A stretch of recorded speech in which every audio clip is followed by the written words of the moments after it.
Class 10 भौतिक विज्ञान का मैं सवाल बताने जा रहा हूँ, उसको फिजिक्स कहते हैं इंग्लिश में। आप ध्यान से देखिए, बोर्ड एग्जाम में आपको इसी तरह का देखने के लिए मिलेगा। मैं एक दो और सवाल बताऊंगा, उसको आप ध्यान से देख लीजिए।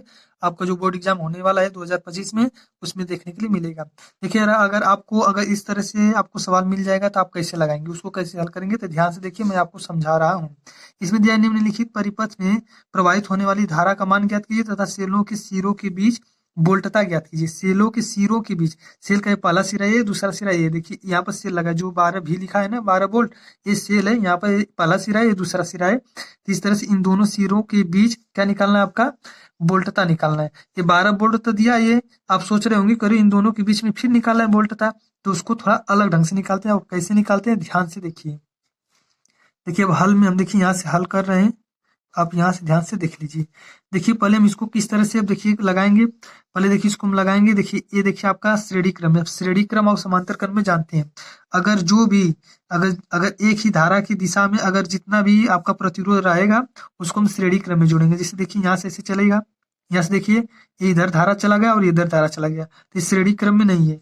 फिर यहाँ से धारा आगे आएगा, फिर यहाँ से देखिए ऐसे से चलेगा, फिर यहाँ से आएगा तो कुछ धारा इधर, कुछ धारा इधर चला जाएगा, मतलब अलग अलग दिशा में हो जा रहा है, एक ही दिशा में नहीं जा रहा है।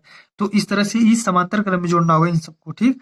फिर अब यहाँ से ध्यान दीजिए, अब यहाँ से धारा देखिए ऐसे चल रहा है और ऐसे चल करके एक ही दिशा में चल रहा है, मतलब एक ही परिपथ में चल रहा है। एक ही परिपथ के हिसाब से, मतलब देखिए ये दो भागों में नहीं बट रहा है, कुल मिला जुला कर ऐसे समझिए।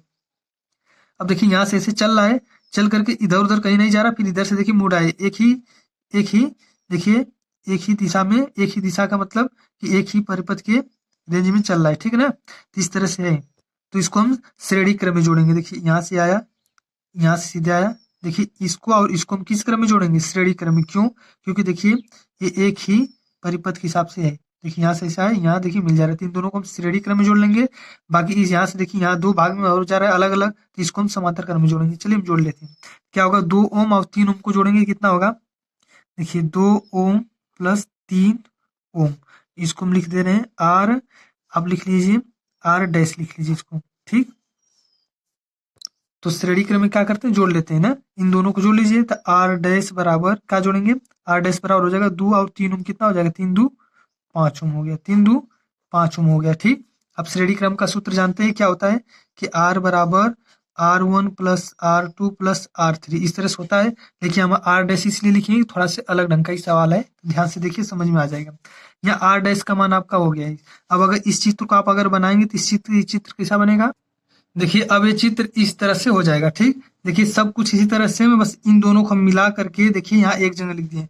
3 2 कितना हो गया, 5 ओम, ये 5 है, ठीक, मतलब 5। देखिए ये यहाँ पर 5 ओम हो गया, ठीक। अब इस तरह से ध्यान से देखिए, हम इसको आप चाहे जैसा लगाइए, बस आपका आंसर सही होना चाहिए। तो इसको हम R1 मान लेंगे, क्या मानेंगे, इसको हम R1 मान लेंगे, इसको R2, इसको R3 या R डैश मान लीजिए। R डैश देखिए यहाँ पर लिखे हैं, ठीक।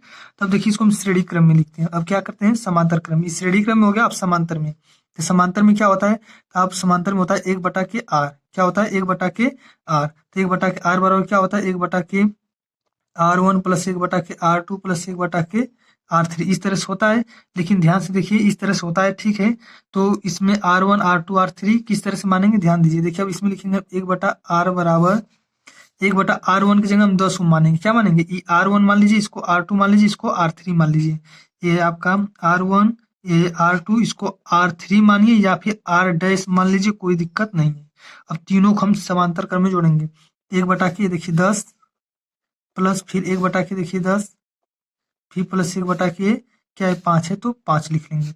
अब इसको हल कर लीजिए। 1/r बराबर ये 10 10 और 5, इन तीनों का लसागु लेंगे, कितना होगा, 10 ही होगा, ठीक। अब 10 एकम 10 एक आया, एक का गुणा एक में करेंगे, 1 एकम 1 प्लस 10 एकम 10 एक आया, एक का गुणा एक में करेंगे 1। फिर देखिए 5 दूना 10, 2 आया, 2 का गुणा एक में करेंगे, 2 एकम 2। अब क्या होगा, 1/r बराबर, इसको जोड़ लीजिए, 2 1 3 1 4, 4/10 आपका हो जाएगा। अब इसको उल्टा कर लीजिए, तो देखिए इसको ऊपर करेंगे तो ये भी ऊपर हो जाएगा, 10/4 हो जाएगा। अब इसका अगर भाग दे देंगे तो कितना हो जाएगा, 4। ये तो देखिए 4 दूना 8, फिर 2 बचेगा, दशमलव बढ़ाएंगे, 4 5 20। तो आर बराबर आपका क्या हो गया, ये 2.5 ओम हो जाएगा, ठीक। अगर आपको पूरा एकदम कुल प्रतिरोध निकालना है, ठीक। देखिए इस तरह की प्रवाहित होने वाली धारा का मान ज्ञात कीजिए तथा सेल की सिरों के बीच वोल्टता ज्ञात कीजिए। प्रवाहित होने वाली धारा के मान, तो प्रवाहित होने वाली धारा के मान के लिए पूरा प्रतिरोध हम निकालेंगे। देखिए तो इसको हम क्या कर लेंगे, ध्यान से देखिए, इसको आप R डैश कर लेंगे या फिर ऐसे लिख सकते हैं कुल प्रतिरोध। क्या लिखेंगे? कुल प्रतिरोध। कुल प्रतिरोध बराबर देखिए 2.5 ओम प्लस, देखिए ध्यान से देखिए, इसको इसको और इसको तीनों को हम देखिए जोड़ लिए हैं तो क्या आया है? 2.5 ओम आया है। ठीक, तो लेकिन आप कहेंगे कि ये बचा है अभी 0.5। तो देखिए इन सबको जब जोड़ लेंगे और इसको, तो देखिए कैसे चित्र हो जाएगा। तो इस तरह से ध्यान से देखिए, देखिए 0.5 है, यहाँ पर 0.5 रहेगा। बाकी देखिए इन तीनों को हम मिला दिए, इन तीनों को हम मिला दिए, इन तीनों को मिलाने के बाद कितना हो गया? देखिए यहाँ पर 2.5 आया है, यहाँ पर लिख लेंगे 2.5, 2.5। बाकी एक यहाँ पर भी है, देखिए यहाँ पर भी 1 ओम है, अभी यहाँ पर भी 1 ओम है। तो देखिए 1 ओम यहाँ पर भी है, 1 ओम यहाँ पर भी है। तो देखिए 1 ओम यहाँ पर भी लिख लीजिए। तो आप ध्यान से देखिए, इन तीनों को हम मिला दिए तो देखिए यहाँ पर 2.5 ओम बन गया, बाकी यहाँ पे ये अलग रहेगा, ये भी अलग रहेगा। देखिए अब समझिए, देखिए एक ही परिपथ के हिसाब से, देखिए एक ही परिपथ में, एक ही परिपथ में ना, देखिए अलग अलग दिशा में नहीं जा रहा है। देखिए यहाँ से ऐसे आएगा, ऐसे आएगा, फिर ऐसे आएगा, ऐसे आएगा। देखिए इधर नहीं जा रहा है, किसी दूसरे दिशा में नहीं जा रहा है। यहाँ से ऐसे आएगा तो इसको हम किस क्रम में जोड़ लेंगे? तो कुल प्रतिरोध लिख करके इन सबको हम श्रेणी क्रम में जोड़ लेंगे। इसको जोड़ेंगे प्लस फिर इसको भी जोड़ लेंगे, प्लस फिर इसको भी लिख लेंगे। सबको जोड़ देंगे तो आपका क्या हो जाएगा? सबको जोड़ लेंगे तो आपका हो जाएगा, देखिए 2.5 में 5 जोड़ेंगे तो 3 हो जाएगा, 3 में 1 जोड़ेंगे तो क्या हो जाएगा? 4। कुल मिला के क्या हो जाएगा आपका? 4 ओम। तो कुल मिलाकर 4 ओम हो गया। तो इस तरह से आपका कुल प्रतिरोध मतलब कुल आर का मान आपका आ गया।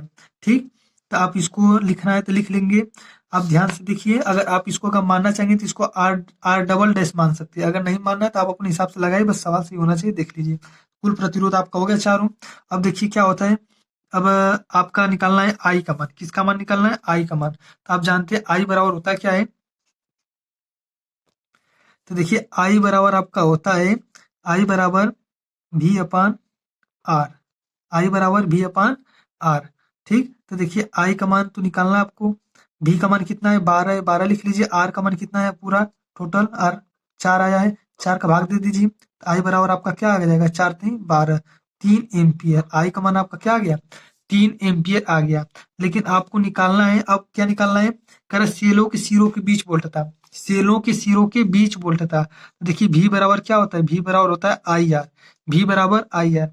तो भी बराबर देखिए आप कहेंगे कि ये तो देखिए 3 एम्पियर निकल गया। अब आप कहेंगे कि अब सेलों के सिरों के बीच वोल्टता निकालना है। अब ध्यान से देखिए, इसके और इसके देखिए 12 वोल्ट का देखिए सेल है। देखिए यहाँ पर ये पहला सिरा है, दूसरा सिरा, इन दोनों सिरों के बीच में क्या निकालना है? आपको वोल्टता निकालना है। तो ध्यान से देखिए, तो भी का मान हम कुछ नहीं लिखेंगे अब, क्योंकि देखिए यहाँ पर सेलों के सिरों के बीच वोल्टता कर रहा है। तो देखिए ये जो 5 ओम का जो प्रतिरोध है ना, ये देखिए सेल में ही घुला है। ये जो 0.5 ओम जो प्रतिरोध है, इस सेल में ही घुला हुआ होता है। देखिए इस तरह से इसके सीधे में है ना, देखिए सेल के बगल में 0.5 ओम, तो इस सेल के अंदर ही घुला है, तो इसको हम नहीं लेंगे, आर के रूप में इसको हम नहीं लेंगे। तो ध्यान से देखिए, तो इसीलिए पूरा देखिए, पूरे के हिसाब से देखिए 12 भी दिया है, लेकिन हम जो 0.5 जब हम नहीं ले रहे हैं तो आप 12 भी नहीं लिख सकते हैं। तो भी का मान निकालना है। देखिए कह रहा है कि इसके और इसके बीच जब निकालेंगे तो केवल इसको और इसको लेंगे, इसको हम नहीं लेंगे। तो देखिए क्योंकि ये 0.5 एम्पियर जो है, अरे 0.5 ओम जो है, ये आपका सेल में घुला है। ध्यान से सुन लीजिए। तो भी का मान हम कुछ नहीं लिखेंगे। आई का मान क्या लिखेंगे? आई का मान देखिए 3 आया, 3 लिखेंगे। गुणे आर का मान क्या लिखेंगे? तो देखिए 2.5 आपका ए है और 1 है, तो 2.5 और 1 जोड़ लेंगे तो कितना हो जाएगा? देखिए 2.5 में ही अगर हम 1 ओम जोड़ लेंगे तो कुल मिला क्या हो जाएगा? 3.5। तो देखिए कितना लिखेंगे यहाँ पर? 3.5 लिखेंगे। तब इसका गुणा कर लेंगे, आ जाएगा आपका आंसर 3 पचे 15, 3 त्रिक 9, 1 हासिल 10, 10.5। तो देखिए सेल के सिरों के बीच कितना वोल्टता चल रहा है, मतलब इसके लिए जो सेल का जो वोल्टता है कितना लग रहा है? 10.5 वोल्ट। ठीक, बाकी इसके बाकी चारों के लिए देखिए, इन सब के लिए लग रहा है आपका 12 वोल्ट, लेकिन सेल के सिरों के बीच निकालना है तो केवल इसको और इसको हम लेंगे, 2.5 और 1। तो इसके हिसाब से आपका भी का मान आ गया 10.5। ये आंसर हो गया आपका और ये आंसर हो गया। देखिए अब अगला सवाल आपको इस तरह से मिलेगा, तो ध्यान से देख लीजिए, समझ लीजिए। ठीक, आपको देखिए इस तरह से मिलेगा। देखिए इस तरह से देखिए 2 ओम, 3 ओम और 5 ओम का देखिए प्रतिरोध लगा है एक परिपथ में। इसमें 30 वोल्ट की धारा चल रही है, ठीक। कह रहा प्रत्येक प्रतिरोध में वोल्टता ज्ञात कीजिए। कह रहा इस प्रतिरोध में कितना वोल्ट चल रहा है, इसमें कितना चल रहा है, इसमें कितना चल रहा है। देखिए 30 वोल्ट है। अब 30 वोल्ट में से ई कितना ले रहा है और ई कितना ले रहा है और ई कितना ले रहा है, इन तीनों का अलग अलग निकालना है। तो एक बात ध्यान से सुन लीजिए, आपको बोर्ड एग्जाम में इस तरह से बना बनाया हुआ मिल भी सकता है और नहीं भी मिलेगा। और नहीं मिलेगा तो कैसा रहेगा, देखिए ये सब नहीं रहेगा, कहेगा कि देखिए इस तरह से रहेगा कि 2 ओम, 3 ओम और 5 ओम, 2 ओम, 3 ओम और 5 ओम का एक मतलब 2 ओम, 3 ओम, 5 ओम को एक श्रेणी क्रम परिपथ में लगाना है और उसमें एक क्या करना है, 30 वोल्ट की बैटरी लगाना है। तो उसमें आपको प्रत्येक प्रत्येक प्रतिरोध के बीच में मतलब प्रत्येक प्रतिरोध के लिए कितना वोल्टता मतलब खर्च होगा, तो उसको निकालना रहेगा। अब थोड़ा सा हिंट के लिए देख लीजिए, देखिए इसको हम बंद कर रहे हैं। देखिए इस तरह से रहेगा, 2 ओम, 3 ओम, 5 ओम के श्रेणी क्रम परिपथ में 30 वोल्ट की बैटरी लगी है, प्रत्येक प्रतिरोध में वोल्टता ज्ञात करना है। इस तरह से आपको रहेगा। तो इस तरह से अगर रहेगा श्रेणी क्रम का है तो आप शांति से 2 ओम, 3 ओम, 5 ओम को देखिए श्रेणी क्रम आप लगा दीजिए और 30 वोल्ट की बैटरी इस तरह से कर लीजिएगा। उसके बाद देखिए अब लगाइएगा। अब देखिए श्रेणी क्रम में तो देखिए आर बराबर क्या होता है, आर बराबर होता है R1 plus R2 plus R3। देखिए आर बराबर देखिए R1 है या R2 है या R3 है, सबको जोड़ लीजिए। 2 प्लस 3 प्लस 5, ये देखिए 5 है। देखिए आर बराबर क्या हो जाएगा, 2 3 2 5 5 10 ओम। कौन हो जाएगा आपका 10 ओम। आर का मान आपका आ गया 10 ओम। अब ठीक है आर का मान आ गया, अब आई का मान निकालिए। देखिए आई बराबर होता है V अपान आर। तो आई बराबर V का मान आपका कितना है, 30 है। कितना है, 30 है। और नीचे आर का मान अभी निकाले आप 10 है। 10 से भाग दे देंगे तो 10 3 30, 3 एम्पियर। ध्यान से देखिए आर का मान आ गया और आई का मान आ गया, ठीक। लेकिन इसमें कह रहा है कि ठीक है, ये आप निकालने कह रहा है कि इन तीनों का अलग अलग निकालना है। ई कितना लेगा, जिसे ई कितना वोल्ट लेगा, ई कितना वोल्ट लेगा, ई कितना वोल्ट लेगा, तीनों को निकालना है। तो ध्यान से आप देखिए, इसको R1 मानना है, इसको R2 मानना है, उसको R3 मानना है। तो आप यहाँ पर लिखेंगे, देखिए R1 R1 बराबर 2 ओम है, R2 बराबर आपका 3 ओम दिया है और R3 बराबर आपका 5 ओम दिया है, ठीक। अब ध्यान से देख लीजिए, इस तरह से दिया है, कर इन तीनों के लिए अलग अलग वोल्टता निकालना है। तो आप V बराबर सूत्र लगाएंगे, V बराबर आई आर। तो देखिए V की जगह आप 30 मत लिखिएगा, V की जगह 30 मत लिखिएगा, क्योंकि हम अलग अलग निकाल रहे हैं। तो V की जगह 30 मत लिखिए, 30 तो तीनों का मिला कर दिया है, हमको अलग अलग निकालना है, इसलिए V की जगह 30 मत लिखिएगा। तो V बराबर क्या होगा, आई का मान कितना आया, 3 आया। आई का मान कितना आया है आपका, 3 आया। 3 लिखेंगे गुणे R1, देखिए R1 है तो R1 के लिए लिखेंगे, तो R1 का मान है 2। तो V बराबर 3 दूना 6, 6 वोल्ट। कब वोल्ट, 6 वोल्ट रहेगा। फिर देखिए ये R2 है, ये कितना है, R2 है, ये R3 है। तो आपका V बराबर क्या होता है सूत्र, आप आई आर जान रहे हैं, V बराबर आई आर। यहाँ पर R3 R2 चला था, R2 लिखेंगे, R3 चला था, R3 का निकालेंगे। तो V बराबर आपका क्या हो जाएगा, आई का मान आपका 3 दिया ही है और R2 का मान कितना है, 3 है। 3 लिख लेंगे, 3 तरीके 9, V बराबर 3 हो जाएगा। फिर देखिए इसमें इसी तरह करेंगे, आई का मान कितना है, 3 है और R3 का मान कितना है, 5 है। तो 5 लिख लेंगे, अब गुणा कर लेंगे, 5 तिया 15, तो V बराबर आपका 15 हो गया। तो देखिए R1 के लिए 6 वोल्ट खर्चा हो रहा है, R2 के लिए 9 वोल्ट खर्चा हो रहा है और R3 के लिए 15 वोल्ट। ये तीनों मिलाकर आपका 30 वोल्ट हो जा रहा है। इस तरह से आपका हो गया आंसर। तो इस तरह से आप बोर्ड एग्जाम में आप अच्छे से लगाइएगा, किसी प्रकार का दिक्कत ना हो इस तरह, इसलिए हम आपको बता दिए। और अच्छे से रिवीजन करके जाइए ताकि अच्छे नंबर लाए। चलिए मिलते हैं अगली वीडियो में, तब तक के लिए जय हिंद, वंदे मातरम। इस वीडियो को आप लाइक कर दीजिए।